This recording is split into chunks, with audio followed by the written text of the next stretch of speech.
Hello, Cryptonauts. Welcome back to another episode of Cryptocurrency Chat. I am your host, Jake Chavarelli, with my co-host, Blockchain John, on episode 457, Sunday, the 6th of November, here in the evening on the left coast of the US of A. How's it going, John? It's going. It's going. It's actually a little chilly. I'm not used to the. We also had the time change today, Yeah, we did. and that's off. That's throwing me off too. Yeah, it's a little darker outside than it normally be at this time, so yeah, things are just getting our extra hour in like weirdos that we are. Hmm. Well, we have got 6 articles, as we almost always do every single time that we bring our podcast online. So let's get to them. You want to lead us off here with this week in Sure, Twitter, absolutely. crypto So Twitter? the first one is written by Tim Mckee, provided by Decrypt.co. This week on Crypto Twitter, Musk polarizing Twitter takeover. Bum bum bum. This week, crypto finally appears to be out of the woods, although one can never be too sure in this industry. As crypto prices continue to climb for the second week running, Elon Musk tumultuous Twitter takeover also entered its second week. Many cryptos see the Tesla CEO's new acquisition to be a good thing. After all, he's bullish on Dogecoin and owns millions of dollars worth of Bitcoin through Tesla. But speculation that Twitter would be pivoting to crypto under his stewardship was just that speculation until this week when Binance and Andreessen Horowitz pitched their tents in Camp Musk. All right, let's see. On Tuesday, Musk tweeted a picture of a dog in a Twitter t shirt. Dogecoin pumped hard in response. Nice. That day, Musk again proposed the idea of charging users $8 a month for verified accounts. Several people connected the dots. Binance CEO Changpeng Zhao (CZ) engaged with the idea and told CNBC that plans for paid subscription could be, quote, done very easily globally using cryptocurrencies as a means of payment, end quote. Zhao also spoke about the Binance's $500 million contribution to the takeover, saying crypto needs, quote, a space at the table when it comes to free speech, end quote. And there's that video there. You guys can check it out from Squawk Box. Ethereum co-founder Vitalik Buterin joined the discussion to say that he believes in Musk's subscription model, but that those applying for the blue tick would need to undergo a thorough vetting. And I agree. Sriram Krishnan, a general partner at venture capital giant Andreessen Horowitz, A16Z, shared a photo to his followers from Twitter's San Francisco's office. For those who don't know, A16Z is a major investor in blockchain, Web3, and other emerging technologies. And there's a photo of that. It's a big old office. Michael Saylor, the executive chairman of cloud software company MicroStrategy, the single biggest institution Bitcoin world, chipped in his 2 Satoshis. And here, so let's read the Elon Musk tweet real quick. So Twitter has had a massive drop in revenue due to activist groups pressuring at advertisers, even though nothing has changed with content moderation. And we did everything we could to appease the activists. Extremely messed up. They're trying to destroy free speech in America. And Michael Saylor response: if Twitter offers a variety of verification options, the revenue model will switch to recurring subscriptions and advertising become irrelevant. Blue, public figures; purple, corporations; green, individuals; orange, anonymous. Pricing can vary by account type slash characteristics. That's a pretty good idea. Solana co-founder Anatoly Yankovenko, however, was not one of Musk's yes men this week. He thinks Musk is wrong to blame civilian activist groups for endangering free speech. And there's that response there from Tole. I think you have it backwards. Activist groups, like everyone else, including Twitter, are private citizens that are exercising their rights when they ask for ethical standards and moderation. If government did it, it would be monstrous. All right, the other side of Dogecoin. For many people, Musk's takeover was all fun and games until the mass layoffs started. Images of a formal letter announcing impending layoffs made the rounds early on Friday, and there's that letter there. A few minutes later, New York Times tech reporter Kate Cogner shared another official missive announcing the firings. And yes, people got fired. Lawyer Lisa Bloom reported a lot of backlash from Twitter employees. She said that Musk layoffs are illegal both under federal law and the state of California, where employers are required to give 60-day notice. Really? Interesting. One former Twitter employee shared his shocking story. And here's that from Jacine. Woke up to no Slack/Gmail/Office access and laptop remotely wiped out. Got fired without even a confirmation email while sleeping. There's always a new low. Hashtag Twitter. The best of the rest. United States Securities and Exchange Commission Chief Gary Gensler, aka the sheriff of the Cryptoville, shared a birthday message for Bitcoin. Gensler believes that pretty much all cryptocurrencies are securities. However, he previously singled out Bitcoin as a commodity, which means he's granted the world's favorite cryptocurrency immunity from himself. Circle's Director of European Strategy Policy, Patrick Hansen, on Tuesday shared an important announcement about the European Union's landmark new crypto legislation package, which will be getting enforced if passes a final vote by the European Parliament in February. Let's read that real quick. Here, this is from Patrick, a tweet from Patrick. Crypto influencers beware. Commenting on crypto assets in quote social media without disclosure and profiting from the effects of that will be considered market manipulation in the EU once MiCA is in force. Wow. Are they going to enforce that on people who don't live in the EU? Good question. On Wednesday, an account called @TheSkyHopper tallied up the damages caused by the industry's recent liquidity issues, which started earlier this summer in the wake of Terra's collapse. And wow, look at that list right there. All of these are either bankrupt or defaulted. Celsius, Voyager, Hodlonaut, ZipMex, CoinFlex, 3AC, Vault, Apple, Invictus, Blockwater, TPS. Wow. The blogger Eric Wall said on Friday if Michael Saylor's MicroStrategy had invested the $3.98 billion it spent on crypto into Ethereum instead, it would be way up as opposed to where its investments actually is right now, currently underwater. Did you just say crypto instead of Bitcoin? Huh? You just said $3.98 billion spent on crypto into Ethereum. Spent on Bitcoin instead of Ethereum. Like, that was weird to hear you say that Bitcoin was ubiquitous with crypto. South Korean authorities can void Do Kwon's passport. They can issue him with an arrest warrant for allegedly violating capital market rules, but the 31-year-old Terra CEO and co-founder wants them and every other enforcer on the planet to know that he's not losing any sleep. And here's a tweet from Do Kwon. All right, I'll throw a meetup/conference soon to get over this hiding BS. Cops from the world over, welcome to attend. Wow.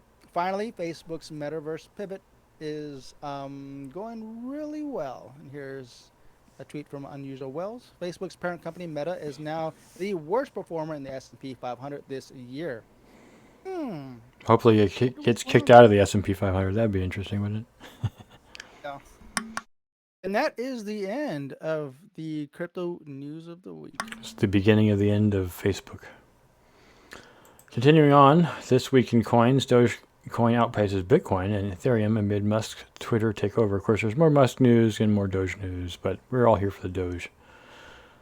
Crypto markets continue to see green for the second week running. Well, most of them. In a typical week, market leaders, Bitcoin and Ethereum, set the pace for everyone else. But this week, they took a backseat to other impressive rallies. It's the age of the altcoin. Bitcoin gained 3% over the last 7 days and currently stands at 21,314. Ethereum rose nearly 2% during that time and trades for 1640.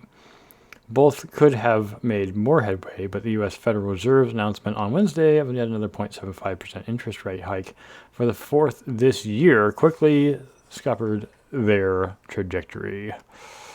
Oops.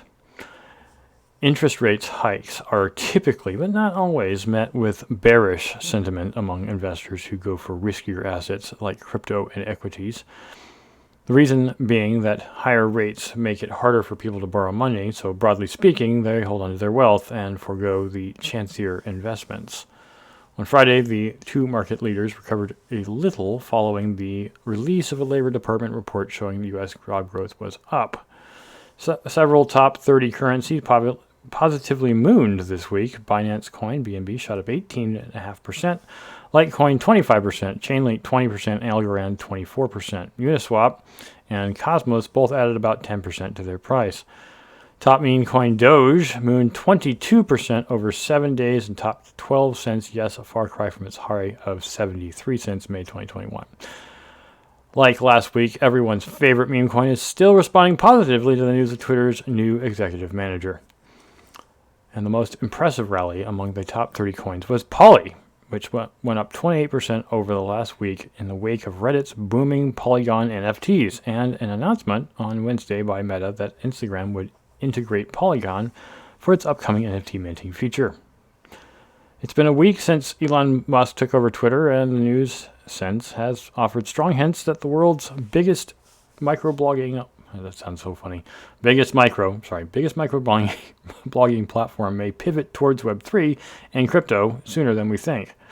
For a start, on Monday, Binance CEO CZ Jinping Zhao appeared on CNBC and said his exchange had invested $500 million in Musk's takeover to give crypto a seat at the table when it comes to free speech.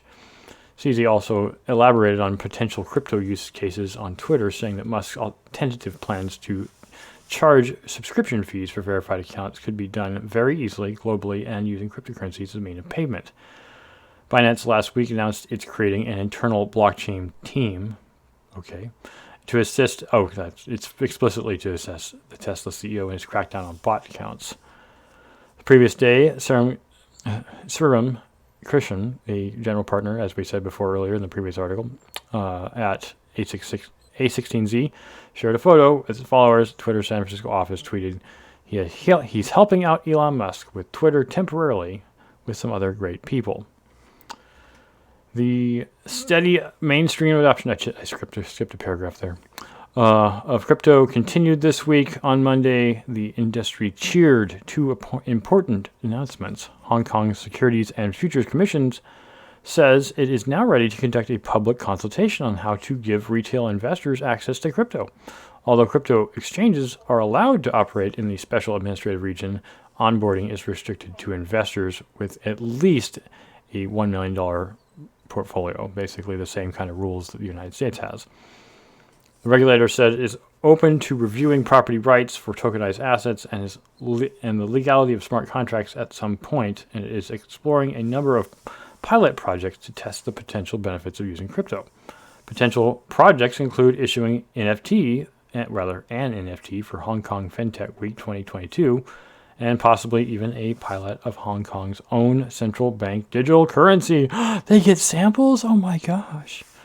Private equity giant Apollo Global, which stewards $500 billion in wealth, announced on Monday that it will hold crypto for institutional clients through a new partnership with Anchorage Digital, the first federally chartered crypto bank in the United States. Anchorage will custody a significant portion of Apollo's portfolio, just like Three Arrows Capital, right? Chief Operations Officer Adam Ealing said in a statement, "We were drawn to working with Anchorage given their commitment to operating under strict regulatory oversight, their strong emphasis on security and segregation of client assets, and their ease of use for asset managers to hold digital tokens." On Wednesday, decentralized finance pilot of Singapore's Monetary Authority, MAS, executed the first real-world use case for institutional-grade DeFi protocols, according to Aave founder Stani Kulichov, who spoke to Decrypt. JP Morgan, DBS Bank, and SBI Digital Asset Holdings used the Aave protocol on Polygon to complete foreign exchange and government bond transactions on Ethereum. The banks exchanged tokenized versions of Singapore government securities bonds for Japanese government bonds and Japanese yen for Singapore dollars as a test. Cool. That means that we're going to see exchanges going on. That's kind of neat. I mean, in a sense, digitally, we'll be able to track it all. I'm really excited about that, but we'll see how trackable it really is. So, on to the real news. All right, let's move on over to Coindesk.com, written by Tracy Wang and Oliver Knight. Binance to sell rest of FTX tokens, holding as Alameda CEO defends firm's financial condition. What's going on there? Let's Yeah, go no over, kidding. head on over to the tweet here. I want to talk about the tweet really quick. So here we go. This is a part. Actually, I'm going to open this up and go through all four of them. You guys need to know what CZ's talking about here. So here's part one of four. As a part of Binance's exit from FTX equity last year, Binance received roughly $2.1 billion USD equivalent in cash, BUSD, and FTT. Due to the recent revelations that have come to light, we have decided to liquidate any remaining FTT on our books. And he goes on to say, we will try to do so in a way that minimizes market impact due to market conditions and limit liquidity. We expect it to take a few months to complete. Binance always encourages collaborations between industry players regarding any speculation, yada, yada, yada. We typically hold tokens for the long term, and we have held on to this token for this long. We stay transparent in our actions. All right, going back over to CoinDesk. Now, what has happened is, from my understanding, what I heard earlier was that CoinDesk, well, that's why we're on this article, CoinDesk received a leaked document of, Alameda's balance sheet um, talking about FTT. And so apparently there's not enough liquidity to really cover FTX's holdings with the FTT token. So that's why all of a sudden CZ's coming out and straight up tweeting this. And this tweet is straight up a burned bridge. He started to burn the bridge right there with SBF, Right. with Sam Bankman-Fried. Like there is nothing. Like he could have taken this private and just talked Yep. to SBF immediately, but he just tweeted out to the world like, "Hey, I'm burning this bridge. Everybody should leave FTX immediately Hmm. because of the FTT token being illiquid." That's the scary part. So once again, there's possibly going to be another bankrupt exchange, and this is actually a big exchange. Keep in mind that they just bought out FTX, and they're currently, I think, in process of trying to buy out Celsius. And there's other companies that they bought. Is it in here? I think. Let's see. I don't know. They didn't talk about what. We No, already they said, didn't. wasn't? I thought SBF was doing pretty well. At least it appeared that he was doing. But I think So that they the were argument doing was so. that, remember how we all thought that Al Schmesinski was doing fine when he had been insolvent for 3 years. mm, So they're doing well only because they have the ability to print out additional FTTs that are under their custody, and that's where they're getting that quote unquote liquidity. But it's not technically backed by anything, and so as they continue to produce more FTT tokens, that's where you're not getting This the is the actual Terra price in the problem, current right? market. This is what happened with Terra. Exactly. Ding ding ding ding ding. That's why CZ straight up came out. It's like, no, we're not gonna deal with this BS. This is not coming to our exchange. We're getting rid of it as soon as we can. Yeah, And we don't want obviously they someone can't just dump. fabricating money out of nowhere only to make us fail because so many people, we're holding all their tokens because people are coming onto our network to trade them, right? Exactly. So that's why CZ came out with hot fire. Says, you know what, you SBF, you kind of threw us in a way. SBF doing this kind of threw all their partners under the bridge, to pretty much drown. Hmm. Like SBF didn't really care because he's making all this money, he's buying out all these companies, but in the end, it backfired after this document was leaked, and yeah, we're gonna see what happens in the next couple of weeks or in the next couple of days, see how bad this is. But as of right now, the speculation is that this is an absolute factual document or balance sheet because SBF has not come out publicly and stated that he's going to be suing CoinDesk for publicizing this article because possibly true. So we'll Yeah. see what happens in the next couple of weeks or the next couple of days in Yeah. regards to this. It's kind of terrifying, knowing that they actually have their fingers in a lot of companies, and so if this company actually goes under, It could it'll take a lot of force them all the down. companies that. Yep. Yeah, that's what's terrifying about this, Yep. and that's So once again for the listeners and viewers out there. If it's not your keys, it's not your coin. So if you have anything on an exchange, please take it this out is this as soon is as the possible. argument Because for decentralized exchanges, despite what hmm the governments might say. Like I mean, right now, technically, just to make an analogy to it, using green folding paper or U.S. dollar cash, not at a bank, not through debit card or tap to pay transactions, but actual cash, physical cash. It is a decentralized exchange. You're exchanging between you and it's more of an over-the-counter exchange, really, but it's still technically decentralized in the sense of it. Other than the fact that the dollars are printed by the U.S. government, you're still exchanging it between you and another person, and only way that the government even knows about it is because that entity is registered as a business, right? And so it would report, I took this money from people. It doesn't necessarily know who you are if you give them cash, right? So they're just like, look, we took money in. That was a decentralized transaction. All of the cash transactions are decentralized. So that's what we need, decentralized. We can still do it digitally. We just need to do it and stop centralizing all our money. So moving on here to a little bit of a conspiracy thing going on here. Back on Decrypt by Sandra Lutz. No evidence of foul play in the death of MakerDAO co-founder Nikolai Michigan. I hope I'm pronouncing his name right. Looks like Michigan to me. Police say.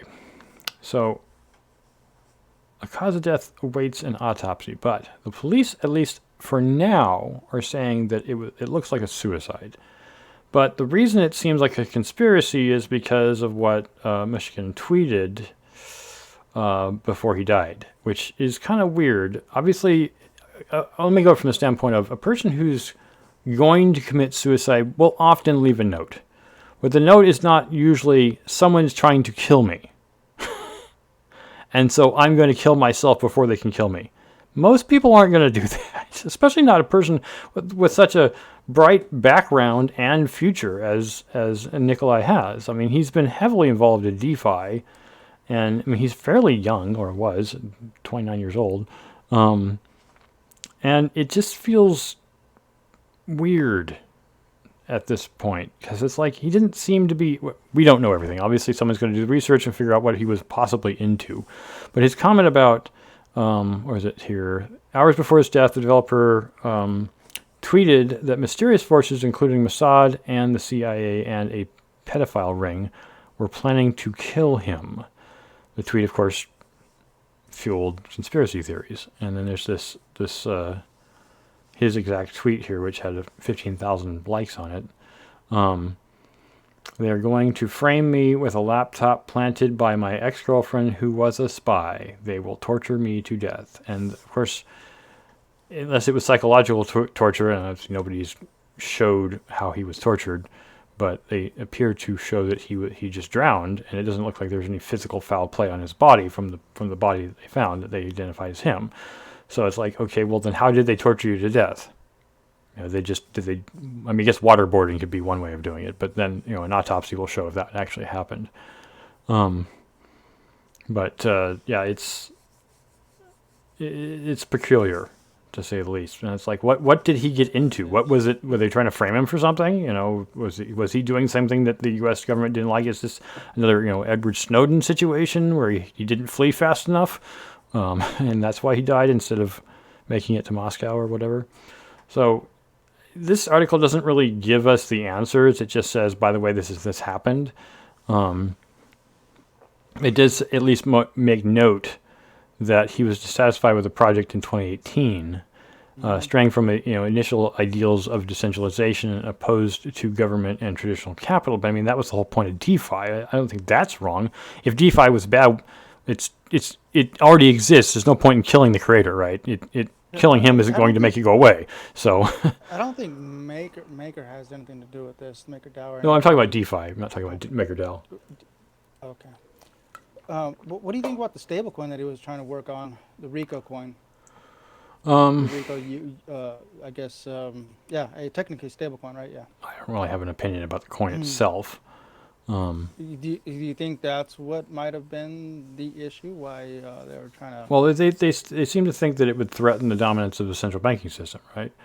Yes. I still don't. I mean, put it this way: as we've already found out from killing top officials in associations and countries that are not friendly to the United States, it doesn't end the problem. So killing the developer doesn't kill the problem. It might slow the problem, but it doesn't kill the problem. You have to kill everybody that's interested in it. And there's obviously a whole ecosystem. Yeah, exactly. You got this whole ecosystem of DeFi that's already existing. So it's like, maybe you got rid of the functionality, but in the age of information that we currently live in, I don't even know how you would get rid of it. It's like you'd have to be able to destroy every copy that ever existed. I just don't know how you do that. So so the question is, who was he working with? Mm-hmm. And are they There going to was kill a all those lot of people too? Really? yeah, That's not going to finish yeah. it. In fact, this is the Like problem you with said, the there's a lot Streisand of effect, right? Is the more you try to hide it, the worse it gets. So, yeah. It's well, the just more one people of want to see it. those articles that we definitely need more information on. Exactly. Unfortunately, Yeah. it's still sad to see someone pass away. That's a good developer. I mean, aside from developer, just a good human being, from what I understand here. So, oh well. Sad to say Continuing that on this is with a reality of things going on. the Moving on. This is from Cointelegraph, written by Turner Wright. Web3 Foundation makes bold claim to SEC. DOT is not a security. It is merely software. Now, this is more or less mimicking of what's been going on with XRP the past couple of years. So that XRP has been, in pretty litigation with the much, Fed, right? yeah, with the SEC saying that they are security, and they're pretty much wrapping up their issues with the SEC. And I don't know, did you ever get an update on that?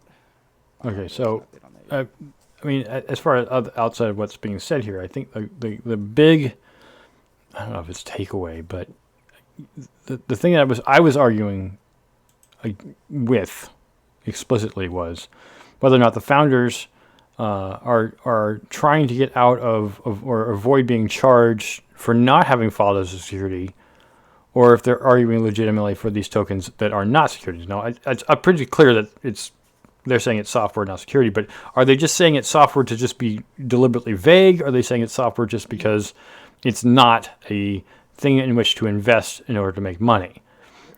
I think it's the latter This for a quote different reason. here. Go ahead. Sorry, I'm sorry. This quote here is it says in a November 4th blog post, the Web3 Foundation team's chief legal officer Daniel Schoenberger said Polkadot's native token had quote morphed and was quote software rather than a security. So is that a confession that it is a security initially? And if it was, then there's going to be some backtracking litigations with the SEC there. The problem I There's have with that they're going commentary is it feels deliberately evasive. that's And what it doesn't surprise me, because that's what a chief legal officer does, right? If they don't want to confess up front that it is the security, and just mess with the words, and that's what they get paid to do.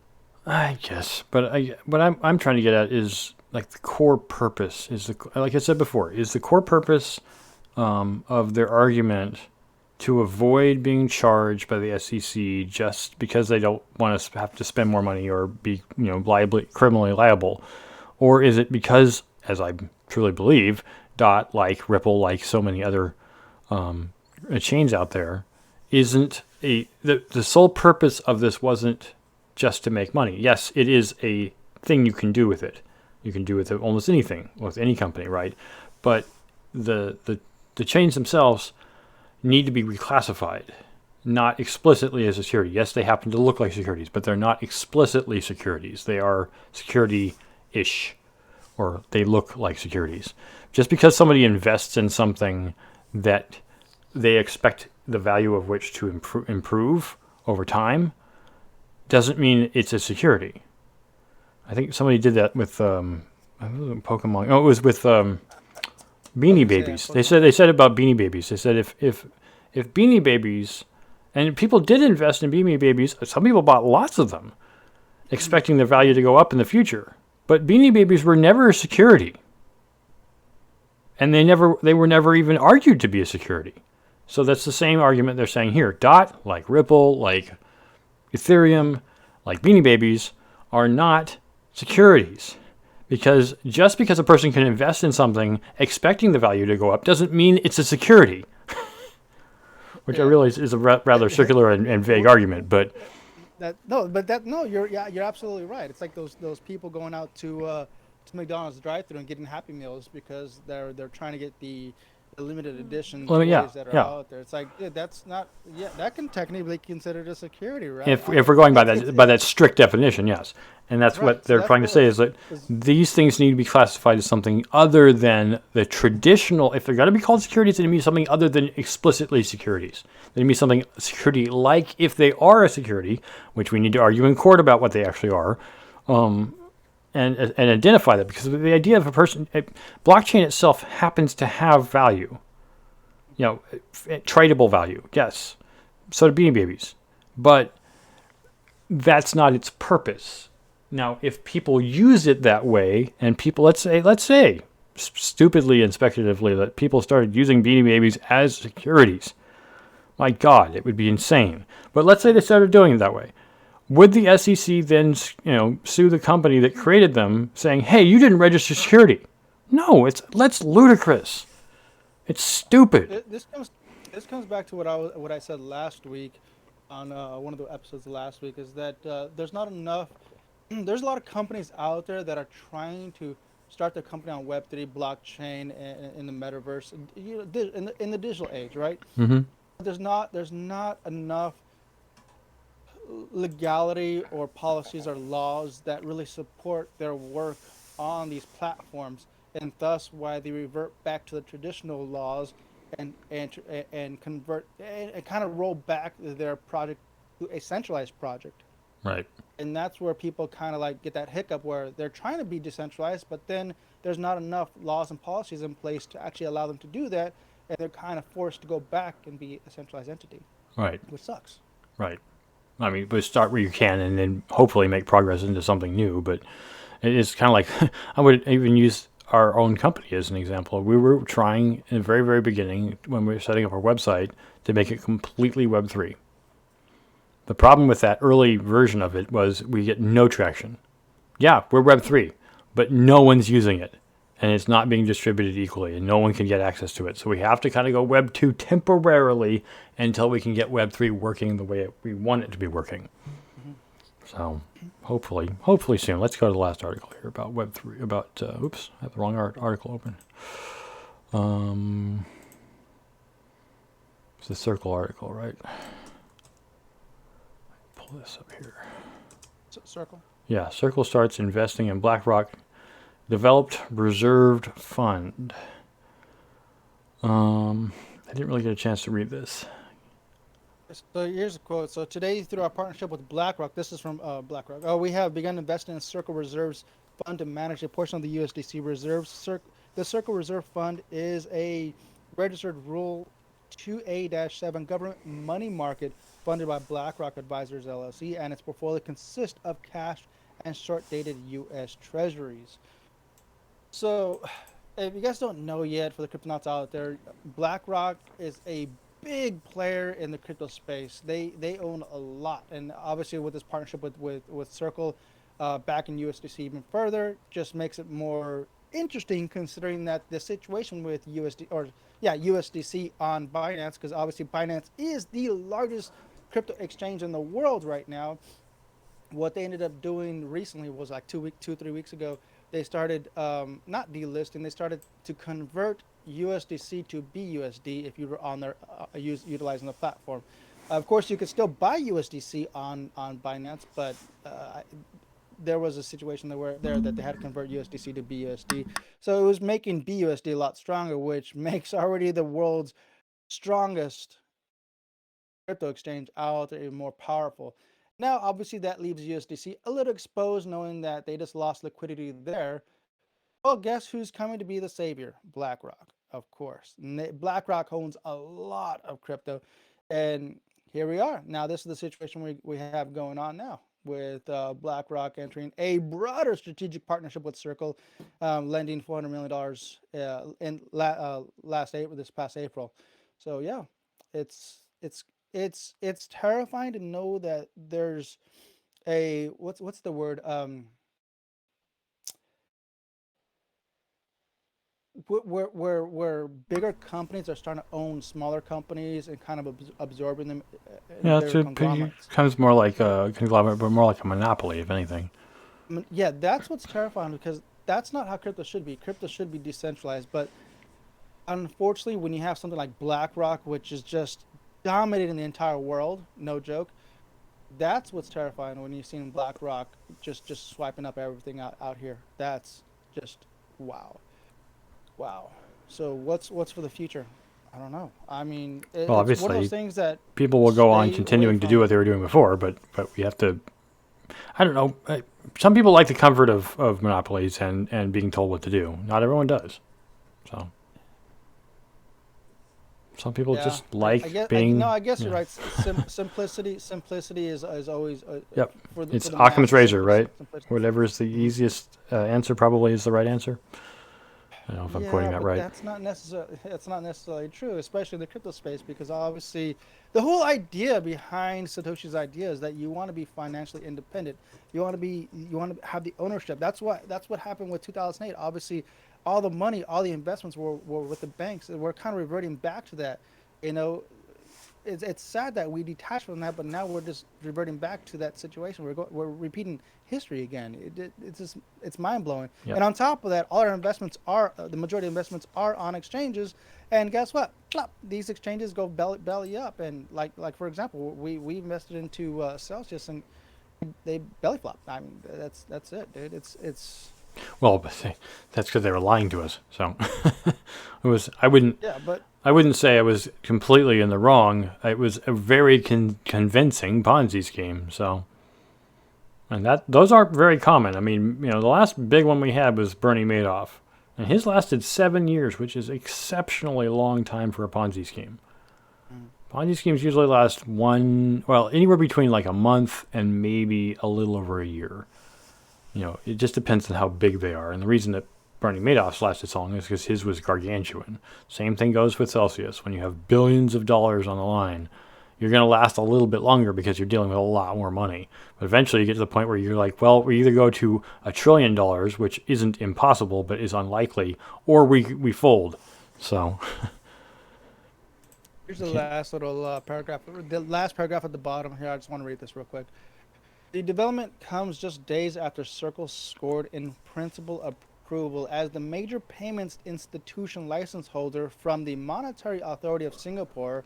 The authorization would essentially allow the stablecoin issuer to offer digital payment tokens, products, and carry out cross border and domestic transactions in the Asia city state.